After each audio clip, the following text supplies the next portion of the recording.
A ver, ¿a quién no le ha pasado alguna vez? Perder una competición, un partido, lo que sea, contra alguien a quien, en teoría, le deberías ganar con los ojos cerrados. Uf, total. Alguien a quien ganarías 9 de cada 10 veces. Pues eso, a mí me ha pasado, desde luego. Y casi siempre, cuando te paras a pensar que ha fallado, te das cuenta de que el problema no estaba en los músculos, ni en la técnica. Estaba en otro sitio. Totalmente. Y esa idea es justo el centro del análisis que traemos hoy.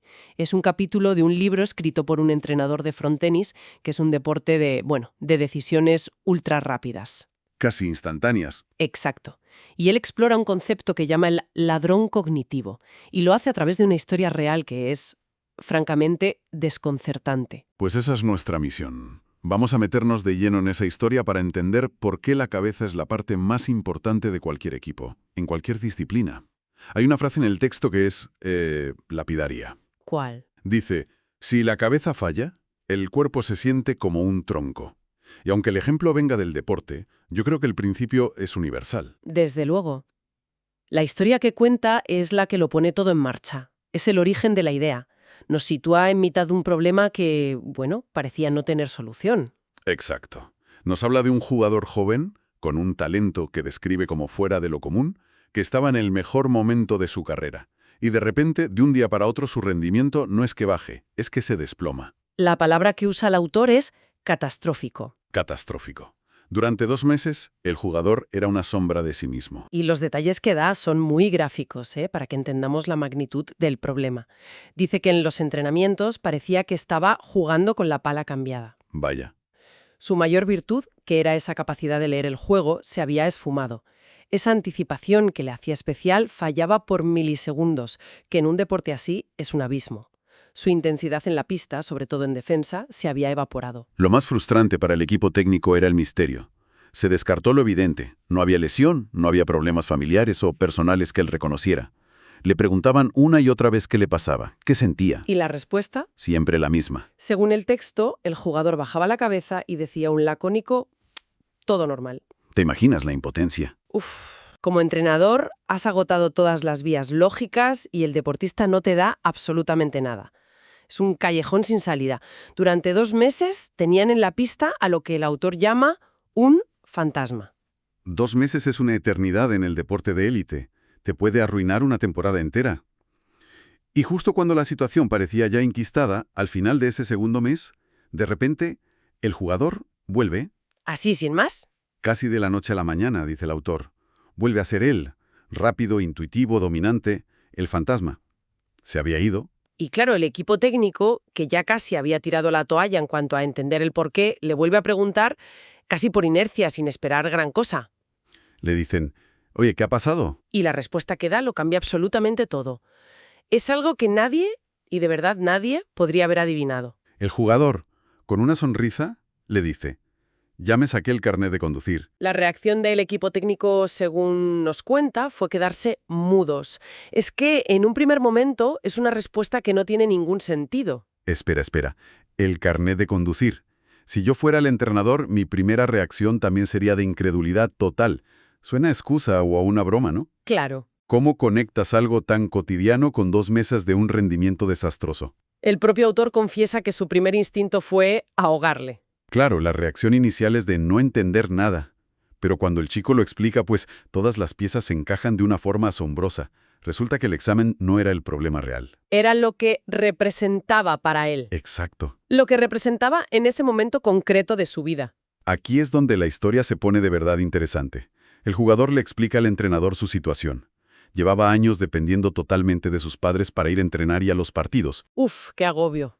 Y para viajar dependía de sus amigos. Para ir a trabajar, perdía horas en transporte público. Y llega a una conclusión muy potente, dice, estaba agobiado con esta situación. Mi solución pasaba por tener independencia con un vehículo propio. Fíjate que para él no era un simple trámite administrativo. El carnet de conducir era la llave para escapar de una situación de dependencia que le generaba una angustia enorme. Un cambio vital. El autor lo clava cuando cita al jugador diciendo que necesitaba ese cambio vital y trascendental. Para él, en ese momento, lo era todo. Pero aún falta una pieza. Vale, estaba agobiado, necesitaba independencia, Pero ¿por qué esa angustia le afectaba de una forma tan directa y devastadora en la pista de frontenis? Ahí es donde el entrenador, como él mismo dice, hace la pregunta inteligente. No nos dice cuál fue la pregunta, pero sí la respuesta del jugador, que es la clave de todo el misterio. ¿Y qué le dice? El chico le confiesa, pues que tuve miedo de lesionarme, porque igual eso me obligaba a retrasar la fecha del examen, y yo ya no podía soportar más esta situación. ¡Qué fuerte! Impresionante. El pánico real no era suspender el examen. No. Era que una lesión tonta en un entrenamiento, algo totalmente posible en su día a día, le impidiera presentarse. Claro. Y eso significaba prolongar una situación de dependencia que se le había vuelto insoportable. Su cerebro estaba, en cierto modo, protegiéndose de un riesgo que para él era catastrófico. Y es aquí donde el autor reflexiona sobre la lección que él mismo aprendió y la califica de demoledora. Contrasta su propia experiencia con la del jugador. Ya. Para él, el entrenador, sacarse el carnet fue un mero trámite, algo sin más importancia. Pero para su jugador, en ese momento de su vida, era un asunto de vida o muerte. Y lo más importante es que así lo sentía él. Exacto. El sentimiento era real y tenía consecuencias físicas muy reales. Este punto sobre la subjetividad de las emociones es clave. Implica que no puedes juzgar la fuente de estrés de otra persona con tu propia vara de medir. Para nada. El entrenador casi comete ese error al pensar que era un mero trámite, hasta que entendió la perspectiva completa del jugador. Exacto. Y con todo este contexto, el autor por fin introduce formalmente su gran concepto, el ladrón cognitivo. El ladrón cognitivo. La ansiedad por el examen y sobre todo por la posible lesión actuó como un ladrón que noche tras noche le robaba los recursos mentales que necesitaba para rendir al máximo nivel. Podría sonar a la idea general de estar estresado o tener la cabeza en otro sitio. ¿Qué es lo que hace este concepto diferente o más útil? Es una pregunta muy pertinente. ¿El autor nos da alguna pista para diferenciar un ladrón de una simple mala racha? Pues, según se desprende del texto, lo que lo diferencian son varias características. Primero, consume una cantidad desproporcionada de lo que podríamos llamar ancho de banda mental. No es una simple distracción. No, es un proceso en segundo plano que está constantemente gastando energía. Segundo, y esto es crucial, la fuente del problema suele ser externa y aparentemente desconectada del área donde se manifiesta la caída del rendimiento. Claro, nadie buscaba la causa de un problema de frontenis en la autoescuela. Nadie. Y supongo que la tercera característica es la que hemos visto. Que está conectado a una necesidad personal muy profunda. En este caso, la independencia. No era un capricho, era algo que el jugador sentía como vital. Precisamente. Por eso es un ladrón y no un simple gasto. Porque te quita algo que necesitas para funcionar sin que te des cuenta de cómo lo está haciendo. El autor usa una analogía muy buena para explicarlo. ¿Cuál? Dice, si tu mente está ocupada con problemas de tráfico o un examinador gruñón, no puede estar al 100% para tomar la mejor decisión a la velocidad adecuada. Esa analogía del ancho de banda es útil, pero también podría ser peligrosa, ¿no? Podría llevar a pensar que la solución es simplemente liberar espacio, como si fuera un disco duro. Ya. Y a veces la preocupación es tan grande que no puedes simplemente apartarla a un lado. No es tan mecánico. Tienes toda la razón. Y el autor lo reconoce. De hecho, dice que la conexión entre lo que sentimos y cómo actuamos es ineludible. El objetivo del libro no es enseñar a eliminar las emociones, porque es imposible. Y contraproducente. Totalmente. El reto es aprender a reducir sus efectos negativos en nuestro rendimiento. Entender cómo funciona el ladrón es el primer paso para poder neutralizarlo. Esto me lleva a otra pregunta sobre el papel del entrenador. Si el problema era tan profundo, ¿por qué tardaron 2 meses en descubrirlo? ¿Había algo que el equipo técnico podría haber hecho de otra manera? El texto no lo aborda directamente, pero es una reflexión implícita muy interesante.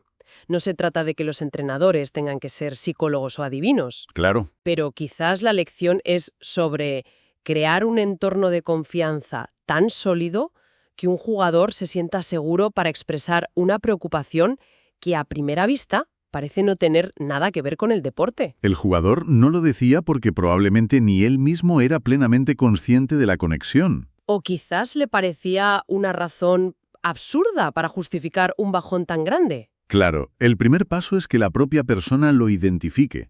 Y para eso a veces necesitas que te hagan las preguntas adecuadas o simplemente tener el espacio para reflexionar. El capítulo se cierra con una frase que es toda una declaración de intenciones. Sí. Dice, para atrapar al ladrón, primero tenemos que entender cómo entra en nuestra casa. Y para empezar esa inspección de la casa, el capítulo termina con una sección de puntos clave bajo el título Recuerda. ¿Ah, sí? Pero más que una lista, son 4 ideas sobre las que construir. La primera es la base de todo. Si la cabeza falla, el cuerpo no responde. El cerebro es el motor común de todo rendimiento. Esto parece obvio, pero creo que lo olvidamos constantemente. Siempre buscamos soluciones físicas o técnicas a problemas que, en realidad, son mentales. Totalmente. Le ajustamos el motor al coche cuando lo que falla es el GPS. Exacto. El segundo punto define al culpable. El ladrón cognitivo consume los recursos mentales que necesitas para decidir y ejecutar a la velocidad adecuada. El foco en el consumo de recursos es vital. Sí, la ansiedad no es algo etéreo. Es un proceso que activamente gasta tu energía mental, dejándote sin combustible para lo que de verdad importa en ese momento. El tercer punto es el que ya hemos comentado y me parece fundamental. Las emociones son inevitables y subjetivas. Inevitables porque no somos robots y subjetivas porque lo que para ti es un trámite, para otro es una montaña. Totalmente. Entender esto es la base de la empatía, tanto hacia los demás como hacia uno mismo. A veces somos nuestros peores jueces. Y eso nos lleva al cuarto y último punto, que es la llamada a la acción. Para recuperar tu nivel, identifica qué está ocupando el espacio de tu mente y entiende cómo las emociones entran en tu casa. Es el primer paso práctico, la identificación. Ponerle nombre y apellidos al ladrón. Y como bien has dicho antes, a menudo es la parte más difícil. Es que, en el caso del jugador, el ladrón no era simplemente el carné de conducir. No. Era el miedo a la dependencia prolongada por una posible lesión. Es mucho más específico y mucho más profundo. Y es posible que él no pudiera articularlo así hasta que la amenaza desapareció. Lo fascinante es que, una vez que la causa raíz se eliminó, la recuperación fue casi instantánea. De la noche a la mañana. En el momento en que aprobó el examen, el ladrón fue desalojado. La fuente de la ansiedad se evaporó y todos los recursos mentales volvieron a estar disponibles para el frontenis. No necesitó un mes de adaptación ni un cambio de técnica. Solo necesitaba resolver esa preocupación externa que lo había secuestrado. Exacto. Entonces, si tuviéramos que destilar la gran lección de esta historia, ¿cuál sería? Para mí, es que cuando nuestro rendimiento cae en cualquier área de nuestra vida, trabajo, estudios, relaciones, nuestro instinto es buscar la causa dentro de esa misma área. Precisamente. Si fallamos en el trabajo, culpamos al proyecto, al jefe o a nuestra falta de habilidad. Si fallamos en el deporte, a la técnica o a la forma física. Y esta historia nos obliga a ampliar el zoom. Sí, nos dice que la causa real puede estar en un lugar completamente inesperado, en una preocupación que parece no tener nada que ver, pero que está actuando como un parásito, consumiendo silenciosamente la energía mental que necesitamos para funcionar. Y con esa idea creo que podemos cerrar. Pero me gustaría dejar una reflexión final en el aire. Una pregunta que se deriva directamente de este análisis. Adelante. Si una preocupación tan concreta y, bueno, aparentemente trivial como un examen de conducir puede secuestrar por completo el rendimiento de un atleta de élite durante 2 meses, ¿qué ladrones cognitivos más sutiles, más silenciosos y crónicos podrían estar robando recursos en nuestro día a día, en el trabajo o en la vida personal, sin que seamos plenamente conscientes de su presencia?